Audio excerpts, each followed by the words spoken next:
Hi, welcome back. This is Chef Bill. Today we're going to do something a little bit different. Out there, the Italians have something called a risotto.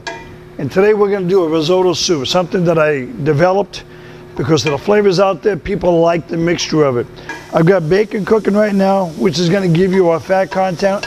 It's going to give you that smoky flavor. To let you know what risotto is, and I've been asked this question a dozen times at least. Risotto means cooking in layers.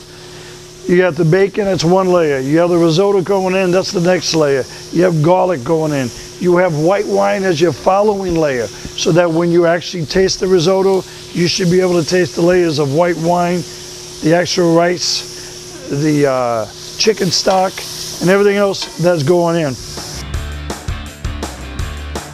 My bacon's kind of starting to render down nicely, and the way I want to do it, I'm going to throw in the garlic, which is going to give you a nice pungent smell.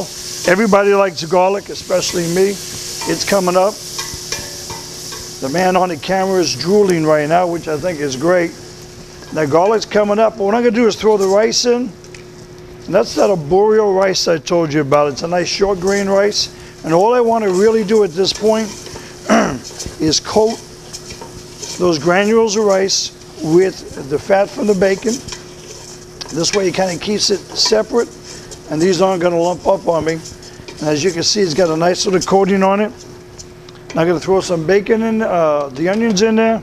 It gets that out of the way, and that's going to give me that onion flavor. So now I've got bacon, onions, garlic, all in this mixture, and not one of these are the strongest flavor. And my next thing, my first layer of liquid is going to be the white wine. All right, I want that white wine in there because I think it's going to add a nice, it adds a nice flavor.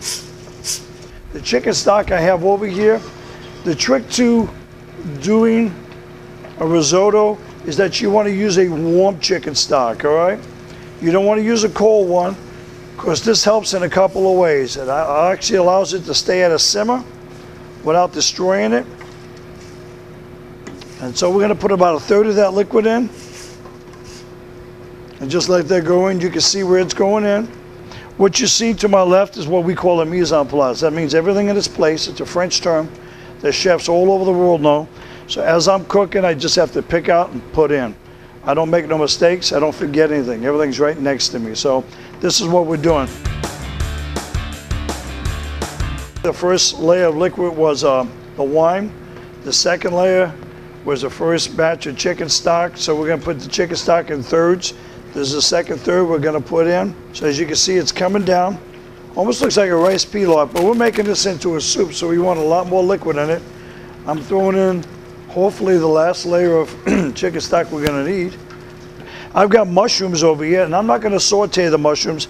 I like getting my mushrooms to it in the raw stage. These have been washed because I think it adds that woodsy flavor.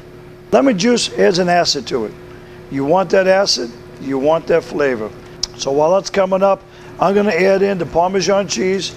I'm making a big batch for the store, so it looks like a lot, and it really isn't. I'm adding a heavy cream to it now.